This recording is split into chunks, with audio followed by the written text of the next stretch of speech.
এই রকম ঝুরঝুরো বাসমতি পোলাও করতে গেলে এই ভিডিওটা প্রথম থেকে শেষ পর্যন্ত দেখো। প্রথমে চালগুলো ভালো করে ধুয়ে নিন। তারপর চালগুলো একটি পাত্রে তুলে একটুখানি শুকিয়ে রাখুন। এই যে মশলা কোটা লাগবে, যে মশলাগুলো আমি লিখিয়ে দিয়েছি, এবং এর উপরে দেবেন হলুদ। হলুদ দেওয়ার পর একটুখানি চিনি দেবেন। চিনি দিলে একটু মিষ্টি, যেরকম যে মিষ্টি খান সেই পরিমাণটা দেবেন। এরপর কিন্তু এইগুলো ভালো করে মাখিয়ে অন্তত আধ ঘন্টা ভালো করে রাখতে হবে, যেন জল না থাকে। এরপর কিছুক্ষণ রাখার পর আমি কিন্তু আদাটা একদম লাস্টে দিয়েছি, কারণ আদা আর ঘি লাস্টে দিলে একটু ভালো লাগে। এবং কড়াইয়ে একটু ঘি দিয়ে নিয়েছি, এবং ঘিটাতে তেজপাতা ও দারুচিনি, লবঙ্গ, এলাচ এগুলো সব দিয়ে একটু নেড়ে নিয়েছি।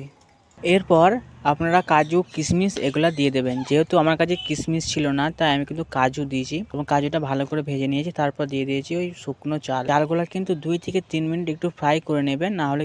এবার হচ্ছে জল আপনি যে পরিমাণে চাল নেবেন তার দ্বিগুণ জল নেবেন। যদি 1 কাপ চাল নেন, 2 কাপ জল দেবেন। জল যদি বেশি বা কম হয়, পোলাও কিন্তু খিচুড়ি হয়ে যাবে।